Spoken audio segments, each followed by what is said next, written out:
Samedi 31 août, il est 20h. Merci de nous rejoindre pour l'information sur RTI 1. À la une ce soir, l'église méthodiste de Côte d'Ivoire célèbre 110 ans au service de la foi. Une convention s'est ouverte aujourd'hui. Le Premier ministre Robert Begré-Mombé a présidé la cérémonie. Il se félicite de l'unité retrouvée au sein de l'église et engage les fidèles à jouer leur rôle de moteur social par la prière. La deuxième session ordinaire du comité interparlementaire de l'UEMOA s'est tenue à Cotonou au Bénin. 12 jours d'échange sur les défis auxquels font face les pays de l'Union économique et monétaire ouest-africaine en matière de sécurité et de paix.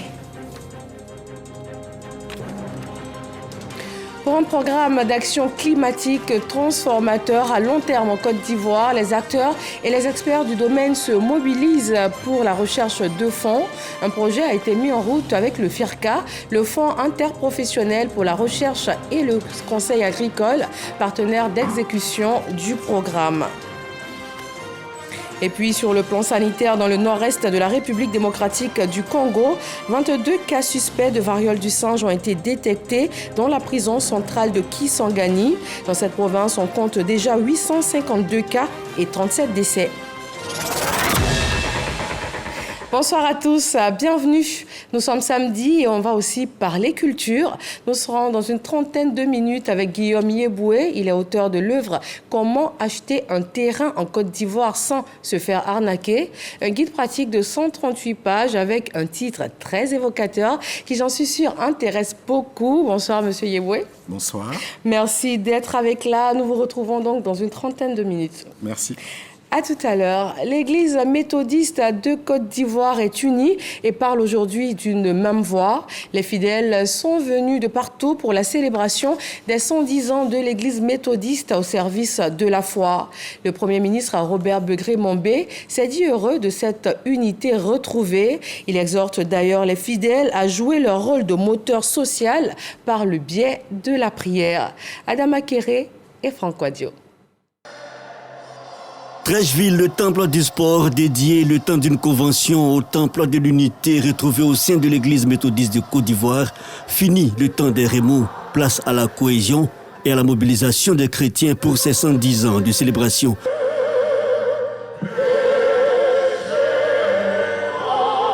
Ils sont venus de toutes les contrées de Côte d'Ivoire et même au-delà, le Burkina Faso et la France entre autres, pour chanter et prier, mais aussi réaffirmer la réelle vision de l'Église qui porte bien son nom, méthodiste, celui qui pratique la parole.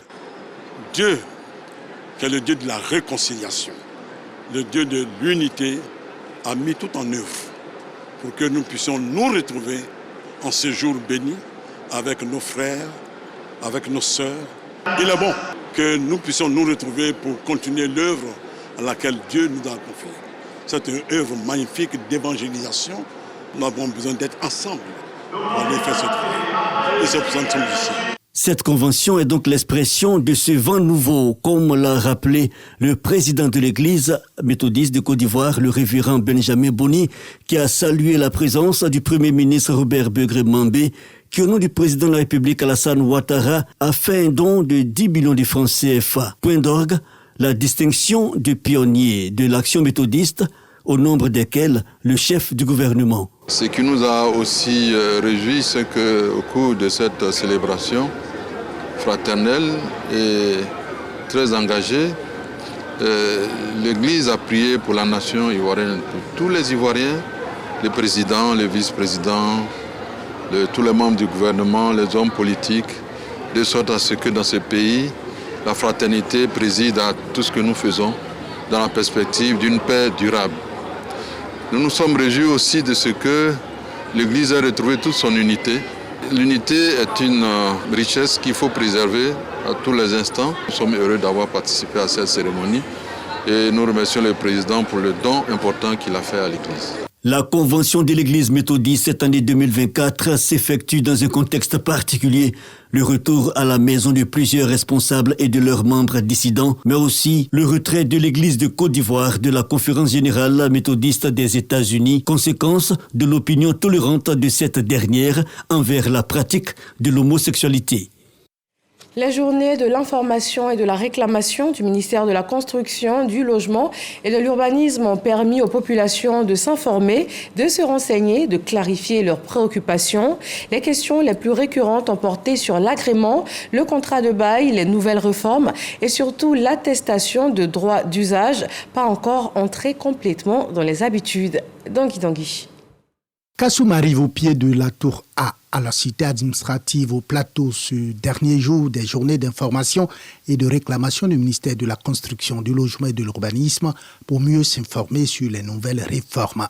Comme bien d'autres visiteurs ou usagers clients, il ne sera pas déçu.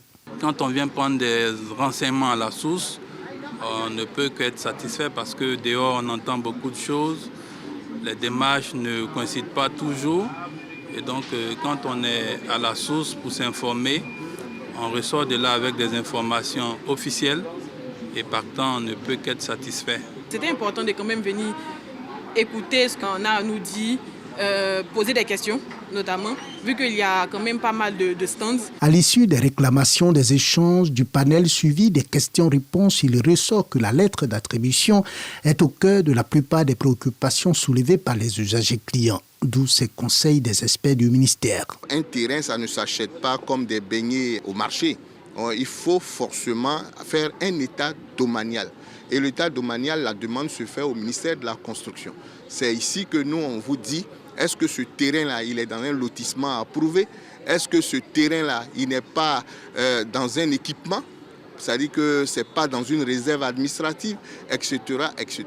Parce que vous ne pouvez pas faire un ACD sur un lotissement qui n'est pas approuvé. Agrément, contrat de bail, nouvelle réforme, attestation de droit d'usage ADU. Sur toutes les questions, le ministère de la Construction, du Logement et de l'Urbanisme a ouvert encore plus grandes ses portes aux usagers clients du 13 au 30 août 2024 sur toute l'étendue du territoire national, jouant ainsi à fond la carte de la sensibilisation et de la transparence. Au Bénin, la deuxième session ordinaire du comité interparlementaire de l'UEMOA s'est tenue à Cotonou. Une quarantaine de parlementaires des 8 pays de l'Union ont planché sur la gravité des défis auxquels l'espace fait face depuis sa création en 1994. Ces défis sont principalement liés à la paix et à la sécurité, qui restent aujourd'hui de véritables freins aux initiatives de développement entreprises par les différents États. Patricia Omoetia. 4 députés et 1 sénateur composent la délégation ivoirienne du comité interparlementaire de l'UEMOA. Les échanges ont porté sur les nombreuses menaces de paix qui continuent d'inhiber les initiatives de développement des États membres. La déclaration de la délégation ivoirienne a été soutenue par l'ensemble des parlementaires présents. Les parlementaires de l'UEMOA ont été également informés et instruits sur plusieurs sujets d'ordre économique et financier. C'est dans une ambiance fraternelle que s'est refermée cette deuxième session ordinaire du comité interparlementaire de l'UEMOA. Direction Dubaï, cette vitrine des Émirats arabes unis qui devient le nouvel Eldorado des Ivoiriens en quête d'un ailleurs enchanteur. Une immigration encouragée par des officines informelles se faisant bien souvent passer pour des agences de voyage en promettant monts et merveilles à ses candidats à l'aventure. Mais que trouve-t-il au bout du voyage? Quelques témoignages dans cette enquête tournée entre Dubaï et Abidjan par Victorine Yaoyoboué. J'étais en Côte d'Ivoire, je faisais un petit boulot là-bas qui était bien parti. Et j'ai croisé un monsieur qui s'appelle M. Nguissa. Il dit que non, je vais t'envoyer à Dubaï. J'ai tapé sur le net, j'ai vu que non, c'était une vie qui était trop jolie à voir. Quand je suis arrivé à Dubaï, actuellement là, il y a beaucoup de difficultés. Ainsi commence la désillusion de ce jeune Ivoirien à Dubaï que nous appellerons Saki, pour ne pas dévoiler son identité. Loin du Dubaï, au gratte-ciel à couper le souffle, il est recueilli depuis 2 mois déjà dans ce petit restaurant ivoirien. Il est vrai que Saki rêvait il y a plusieurs années d'aventure, mais son choix n'était pas Dubaï. J'avais décidé d'aller en Suisse ou soit au Canada. D'abord, quand on a commencé les papiers, il m'a dit que non, je dois descendre en France. Et de la France, maintenant, je vais partir où je vais partir. Déjà appâté, Saki fonce et est prêt à débourser une somme considérable. Au commencement, je lui ai donné 2 100 000 De 2 millions 100, on est parti jusqu'à... Et ce qui est dépensé, ça a dépassé même 5 millions. Ce qu'il m'avait dit en Côte d'Ivoire, c'est pas ce qui s'est passé en fait. Il va trouver du travail sans problème. Il n'a pas eu du travail et actuellement il est là. Le visa, tout est fini. Nous nous faisons passer pour des clients. Nous appelons M. Nguessa en question à Abidjan, qui n'hésite pas à déballer son stratagème. Allô? Allô? Allô? Oui, monsieur Nguesson, bonjour.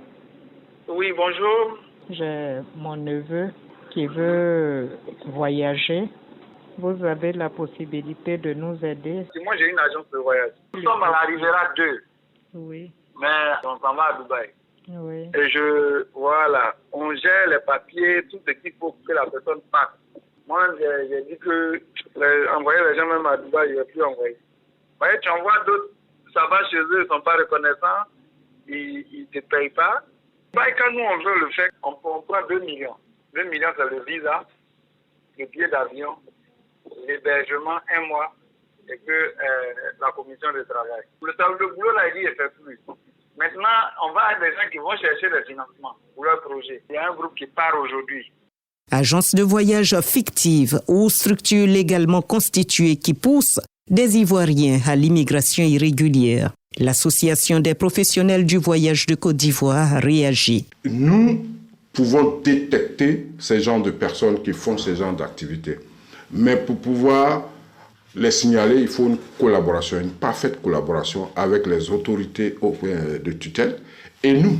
Cette question est-elle connue des autorités ivoiriennes? Déjà aux Émirats arabes unis, l'ambassade de Côte d'Ivoire basée à Abu Dhabi confirme la détresse de plusieurs Ivoiriens résidents illégaux. Dès notre arrivée en fait en 2022, aucune semaine ne passait sans que 2 ou 3 Ivoiriens ne fassent l'objet d'un rapatriement en Côte d'Ivoire. Madame la consul, le premier conseiller ont adressé par mon entremise plusieurs courriers aux autorités. Et donc les mesures sont en cours. L'année dernière, au mois d'avril 2023, il y a une mission ponctuelle de la SNEDAI ici qui a procédé au recensement une centaine d'Ivoiriens. Situation d'autant plus préoccupante parce que résider de façon irrégulière aux Émirats arabes unis n'est pas si simple. C'est un crime de résider aux Émirats arabes unis sans document à jour. La conséquence première, c'est le rapatriement. Et si, en plus de cela, vous êtes dans une activité qui leur semble illégale, le rapatriement peut être accompagné d'une mesure plus sévère qui est le bannissement. De plus, le rapatriement et le bannissement sont précédés d'une peine de prison. Et chaque jour passé illégalement sur le territoire émirati coûte 100 dirhams, environ 17 000 francs CFA aux clandestins, selon les dispositions de la loi des Émirats arabes unis. Ils sont nombreux malheureusement sur les 3 000 Ivoiriens environ vivant dans ce pays à être confrontés à ces problèmes. Dubaï étant la 3e ville la plus sécurisée au monde, quasiment impossible de filmer dans la rue. Néanmoins, un ressortissant ivoirien rencontré au marché de Deira accepte de lever un coin de voile sur les conditions de vie des migrants. Je suis obligé de rester dans le marché et essayer de m'en sortir au fait. J'ai donné mon argent de visa à quelqu'un qui a mangé mon argent en fait, presque 2 à 3 fois comme ça. Nous vivons dans une chambre de 3 à 2 mètres carrés, à peu près 9 personnes comme ça. C'est un peu compliqué, on ne peut pas parler toute la réalité de Dubaï au fait. Et parce que le système de Dubaï est plus fort que nous-mêmes. À l'abri des caméras, d'autres langues se délient. C'est comme toute personne à Abidjan, on dit un réseau de voyage. On te dit donne les 3 millions, tu vas voyager. Je suis arrivée, il a pris mon passeport comme toute personne qui arrive. J'ai travaillé, mais le monsieur, il a fait 6 mois. Il ne me paye pas, même quoi bon, il n'y en a pas. Ça veut dire que 5 francs, je n'ai pas reçu comme des salaires. Je pars au travail à 8h, de 8h à minuit, nos pieds enflés. On travaille parce qu'on est déjà arrivé. À cause de bruit des gens du pays, tu supportes. Parce que quand tu vas partir, on dit que non, ils t'ont rapatrié. Donc on avait honte pour se retourner. Comme pour paraphraser Seydou Badian, qui dit que le morceau de bois aura beau durer dans l'eau, il ne deviendra jamais caïman. L'ambassadeur de Côte d'Ivoire aux Émirats est clair. Pour résider légalement dans ce pays, il faut 2 conditions. L'assurance maladie est une obligation et votre titre de séjour qui est en même temps le permis de travail. Donc ça, ce sont les conditions, on va dire, non négociables. Le manque d'information certainement des populations fait d'elles des proies faciles. J'ai envoyé cette audio à la famille ivoirienne pour dire que non, de faire très attention en Côte d'Ivoire, avec les gens qui montent pour dire que non, je vais vous envoyer en Europe. Menace sérieuse quand on sait que la traite des personnes est le trafic le plus lucratif après celui de la drogue et des armes dans le monde, comme le relève l'Organisation des Nations Unies. Toutefois, les observateurs de la migration en Côte d'Ivoire pensent qu'il est possible de contrôler les départs vers les Émirats arabes unis, car contrairement à la situation entre la Côte d'Ivoire et le Maghreb, il est impossible d'accéder aux États du Golfe par voie terrestre. Une enquête signée Victorine Yaoyoboué, tournée à Dubaï et à Abidjan. Le Fonds interprofessionnel pour la recherche, le Conseil agricole et le ministère en charge de l'environnement, du développement durable et de la transition écologique ont décidé de mutualiser leurs efforts. Ils travaillent à renforcer les capacités institutionnelles, les mécanismes de gouvernement et les cadres de planification. L'objectif est de soutenir un programme d'action climatique transformateur à long terme pour la Côte d'Ivoire. Lancine Bakayoko. L'accès au financement climatique est un vrai casse-tête pour les gouvernements. Ce programme, dont l'objectif est d'améliorer les capacités des acteurs nationaux sur les mécanismes de mobilisation de la finance climatique, permettra au FIRCA de mieux se familiariser aux procédures fiduciaires du Fonds vert pour le climat.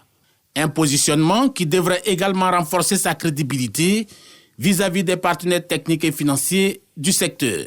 Ce programme représente une grande opportunité pour tous les acteurs nationaux dans la recherche des ressources additionnelles pour le financement des projets verts. À cet effet, une équipe dédiée qui vous a été présentée a été mise en place pour assurer la coordination technique et fiduciaire des activités avec l'équipe de l'autorité nationale désignée, représentée par la direction de la coopération internationale et de la mobilisation des financements au sein de votre ministère. La synergie d'action entre le ministère de l'Environnement, du Développement durable et de la transition écologique et le FIRCA a déjà permis de mobiliser auprès du Fonds vert pour le climat un appui financier de 200 millions de francs CFA destiné à la mise en œuvre des actions de renforcement des capacités des acteurs nationaux. S'il y a une conjugaison d'efforts de l'État, du secteur privé, et des entités comme le FIRCA qui nous permettent de capter les ressources sur le marché international auprès de la finance climatique, ce sont autant d'espoirs qui vont nous permettre de mettre en œuvre nos documents de lutte contre le réchauffement climatique. Selon le dernier rapport de la Banque mondiale sur le climat et l'environnement, le changement climatique pourrait réduire le PIB de la Côte d'Ivoire de 13%, et maintenir 1 630 000 personnes dans la pauvreté d'ici 2050, si des actions et des mesures urgentes ne sont pas prises. La ville de Daloa, dans le centre-ouest ivoirien, a abrité les premières Olympiades du district autonome du Bas-Sassandra Maraoué. 3 disciplines au programme, le football, le taekwondo et l'athlétisme. Il est principalement question de détecter les talents régionaux. Eugène Atoubé. Une marche des athlètes avec un point de départ, le centre-ville jusqu'au lycée 2 et 4 points de chute pour ouvrir les premières Olympiades de Daloa. Lycée 2 et lycée 4, ce sont ces 2 établissements qui accueillent les compétitions. Au menu des disciplines, le football, l'athlétisme et le taekwondo. Les Olympiades de Daloa sont une initiative du ministre-gouverneur du district autonome de Sassandra Maraoué, Mathieu Babodari. Un moment de retrouvailles et de communion des jeunesses de Daloa, mais surtout occasion de détecter des talents en leur sein. Monsieur le ministre-gouverneur a décidé d'organiser ces Olympiades en vue non seulement d'occuper seulement la jeunesse, mais aussi de détecter surtout des talents à mettre à la disposition des structures sportives pour leur donner des moyens humains à l'effet de participer efficacement aux compétitions nationales. La direction régionale des sports et du cadre de vie du Haut-Sassandra a été chargée de la coordination technique des premières Olympiades de Daloa. La direction régionale des sports et du cadre de vie a offert un trophée pour le vainqueur du tournoi de football et a déployé tout son personnel pour les différentes activités sportives. Tournoi à l'issue duquel Kane Suleiman, de l'équipe finaliste de Aoumad, a été désigné meilleur joueur. En taekwondo, Maître Diallo Lanciné, ceinture noire 5e dan, a salué la performance de ses athlètes. Le vice-président de la Ligue de karaté taekwondo de Daloa s'est aussi félicité de ces Olympiades qui auront permis de booster au plan régional les sportifs en athlétisme, football et taekwondo. Les enfants, c'est leur première fois et on va les encadrer pour l'année prochaine. Et on souhaite même encore demander si lui-même peut nous faire ce tournoi, organiser une compétition même au niveau de la Ligue uniquement taekwondo, ça nous fera plaisir. Les Olympiades de Daloa ont drainé du monde pour cette première édition. Les autorités administratives et les populations dans toutes leurs composantes y ont montré leur intérêt. Rendez-vous a été pris pour l'année prochaine pour la seconde édition.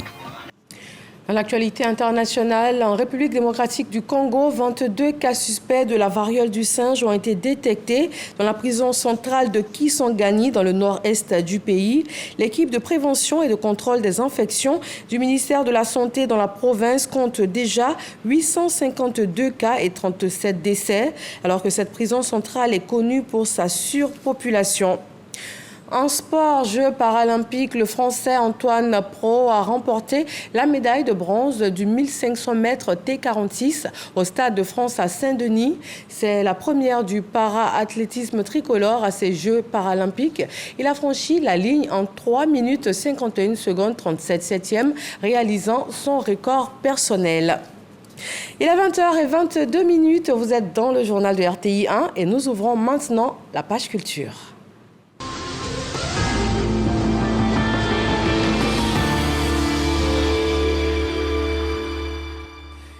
Le festival Nid d'Allée va se tenir les 11 et 15 décembre prochains à Mans, dans l'ouest montagneux.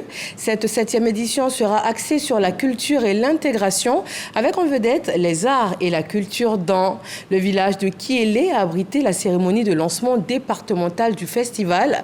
Nous y allons avec Chris Diomondé et Didier Nguessan. Kiélé, situé dans l'ouest du pays, précisément dans le département de Mans, région du Tonki, est au cœur de la cérémonie de lancement départemental de la 7e édition du festival Tonki Nid d'Allée. Un événement qui met en lumière le potentiel de la culture dans. Nid d'Allée a commencé petitement, mais les petites choses sont en train de faire des grandes choses. D'abord, une simple idée. Ensuite, cette idée est devenue concept. Et ce concept s'est mué en intuition sensible. Depuis 2017, Nid d'Allée est devenu une réalité. Ce lancement donne un avant-goût de la cérémonie officielle.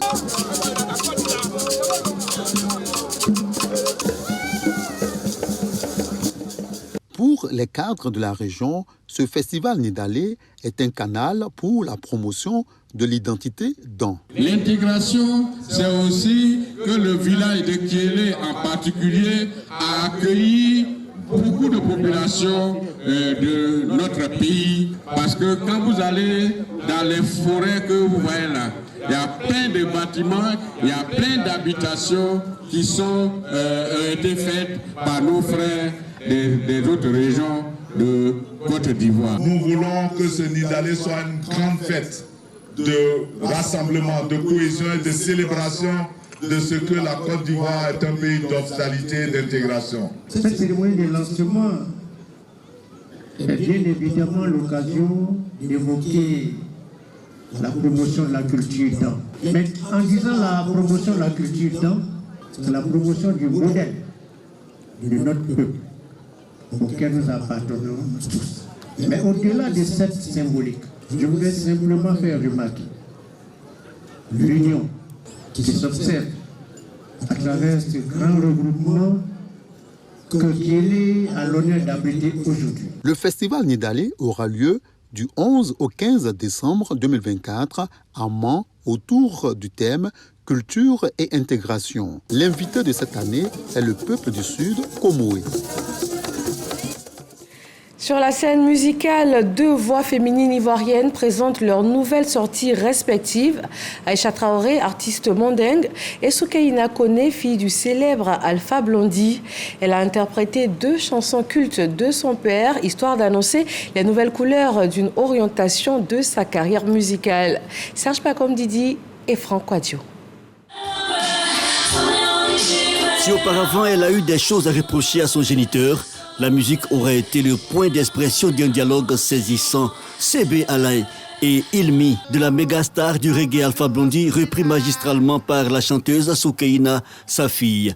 Un hommage de la fille à son père pour annoncer les couleurs d'une nouvelle orientation de sa carrière. Et pour bien faire les choses, le reggae maker choisit de confier la carrière de sa fille à une équipe managériale constituée d'experts avec à sa tête Koné Dodo, personnalité bien connue du milieu musical ivoirien.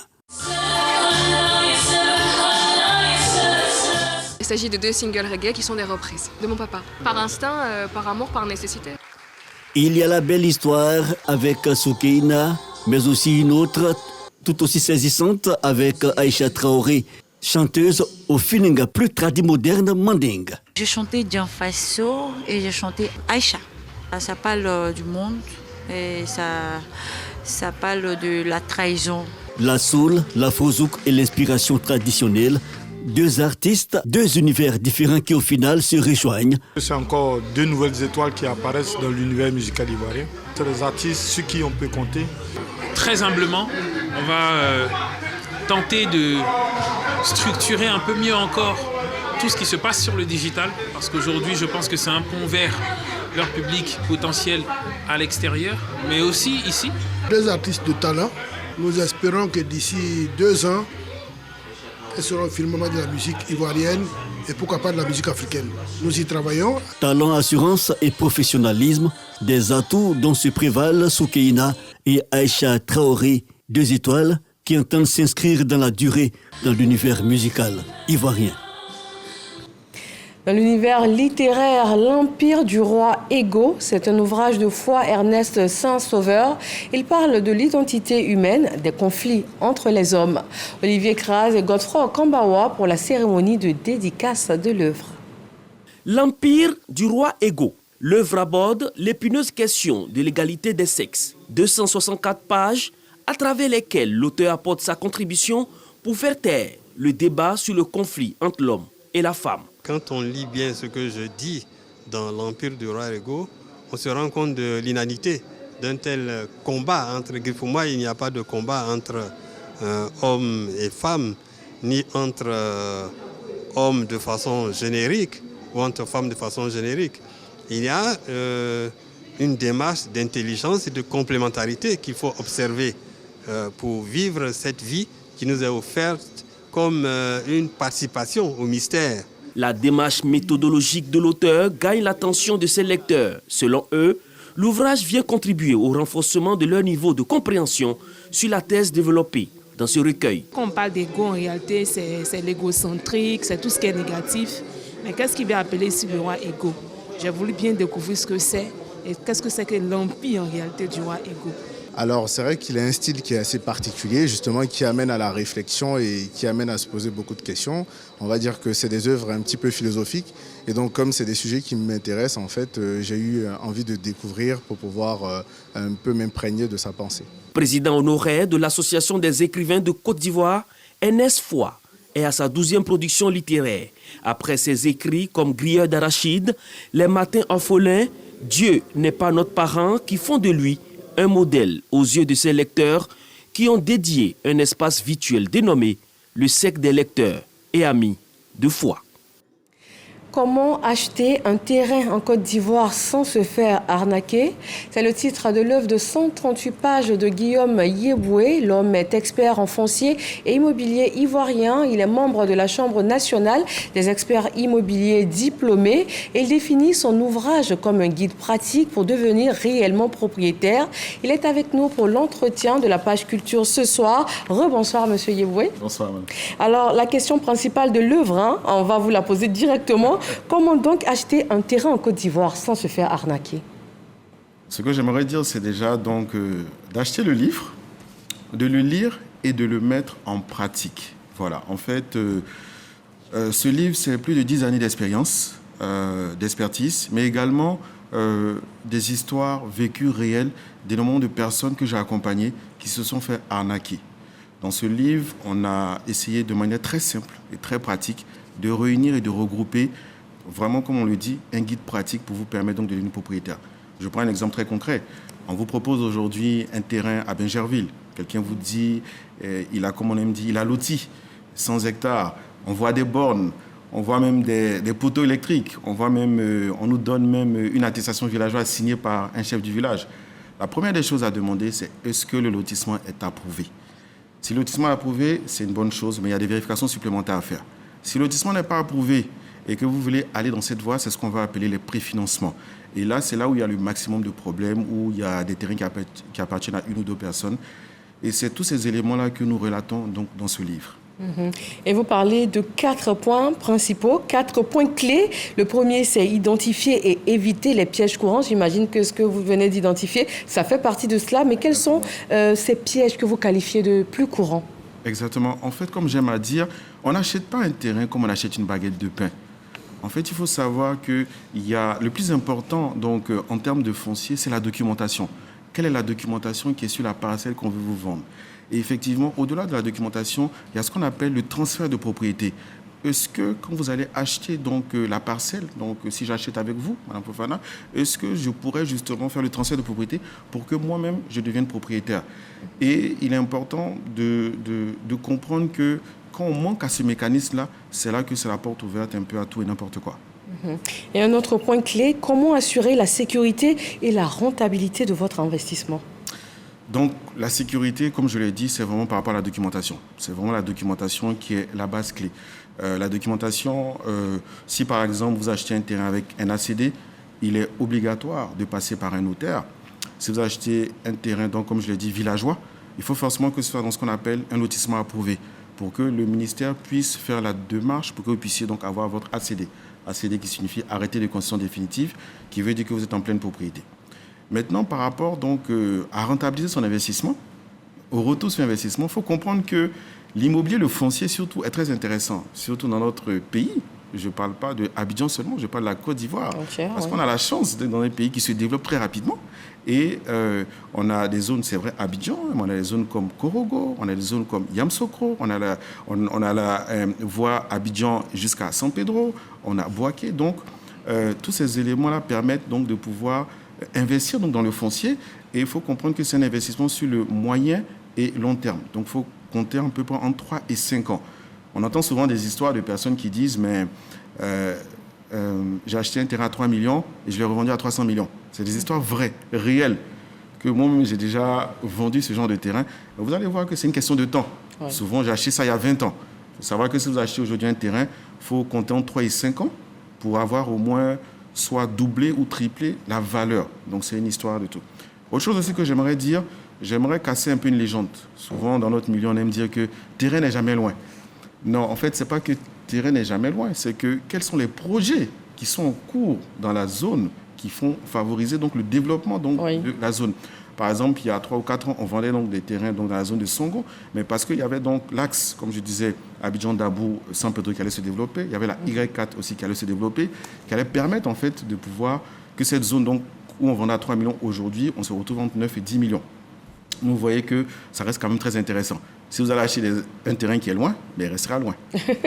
Beaucoup d'informations donc, qui se retrouvent dans l'ouvrage et on voit à l'arrière de couverture que vous mettez en exergue donc 4 points clés. Vous venez de nous en donner 2. On va suivre tout de suite ce décryptage de Serge Pacom Didi et on se retrouve tout de suite après. L'écosystème du foncier et de l'immobilier en Côte d'Ivoire souffre de l'insécurité des transactions. Conflits ou litiges fonciers, arnaques ou malversations sont monnaie courante. Pour assainir le secteur, le gouvernement multiplie les réformes qui ne sont pas toujours bien comprises ou bien accueillies par les populations.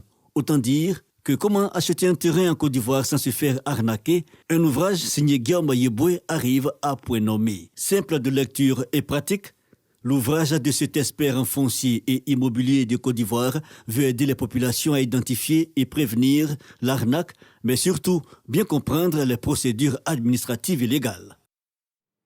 Alors, Monsieur Yeboué, vous êtes dans le domaine depuis, on va dire, une dizaine d'années. Qu'est-ce qui vous motive aujourd'hui principalement à écrire et à publier une telle œuvre? C'est vrai que je suis, aujourd'hui en tant qu'auteur, mais je suis surtout expert immobilier. Je suis dans le domaine depuis plus de 10 ans en tant qu'agent immobilier, donc agréé par l'État de Côte d'Ivoire.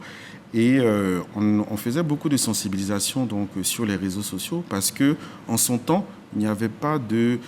On s'est rendu compte qu'il n'y avait que des vendeurs, il n'y avait pas de conseillers en tant que tels. Donc, on a commencé à faire pas mal de sensibilisation donc, sur les réseaux sociaux. Et malgré les sensibilisations, on s'est rendu compte en fait que les arnaques continuaient, les gens continuaient de se faire arnaquer. Et donc, mon associé, qui est également mon épouse, m'a dit, mais écoute Guillaume, si tu veux vraiment pouvoir changer les choses, changer la donne, il faudra que tu puisses écrire. Parce qu'elle aussi, elle est auteure. Elle m'a dit, c'est ça qui permettra en fait à ce livre de pouvoir entrer dans chaque foyer ivoirien et pouvoir les aider à devenir réellement propriétaires. Est-ce que vous avez réellement des retours? Oui, énormément de retours. Énormément de retours. Les principaux retours qu'on a même sur le livre, c'est la première des choses, pourquoi vous ne l'avez pas écrit plus tôt? La deuxième des choses, c'est la plupart des gens, on va dire, découvrent malheureusement la dure réalité, parce que autant le livre s'adresse à ceux qui veulent acheter, mais autant le livre s'adresse aussi à ceux qui ont déjà acheté des terrains. Il y en a plein qui, malheureusement, ont acheté des terrains parce que, par faute de moyens, ne sont pas arrivés des terrains, on va dire, en pleine propriété, donc avec la CD, donc des terrains villageois, et qui pensent qu'aujourd'hui, ils ont des parcelles de terre. Et quand ils finissent donc de lire mon ouvrage, ils se rendent compte qu'en fait, ils ont juste donné de l'argent, mais ils ne sont pas propriétaires. Donc, on a énormément de retours, énormément de trucs. Je veux dire, on était au Salon du Livre, on était donc dans les dédicaces, et les retours des personnes qui font sont saisissants. Des personnes nous envoient tout le temps des messages, mais merci, vous êtes mon sauveur, merci, excellent travail pour ce que vous faites. Non, si, ça change vraiment. Parlons donc des retours des gens qui reviennent vers vous. En dehors de ce livre, on voit que vous faites beaucoup de lives, notamment sur les réseaux. Vous faites aussi des sessions de formation sur le même sujet. Quel est l'impact de tout ce travail-là, on va dire, dans le domaine, puisque vous y exercez? En tout cas, je suis content parce qu'il y a quelques années, j'étais le seul à faire donc, des vidéos. J'étais le pionnier à faire donc, des vidéos pour sensibiliser. Aujourd'hui, de plus en plus, il y a énormément de personnes qui commencent à se mettre, donc, à donner des conseils, à sensibiliser donc, sur ce domaine. Et aujourd'hui même, je vois même dans la manière donc, de toutes les personnes qu'on a formées, de toutes les personnes qu'on a accompagnées, de toutes les personnes qui viennent nous faire des retours, qui nous... Maintenant, ils ne se font plus avoir simplement quand ils viennent sur un terrain, comme ils voient juste des bornes, on leur présente juste une attestation, et puis non. Il y a une véritable culture, il y a une véritable compréhension de la chose, et on ressent réellement une véritable...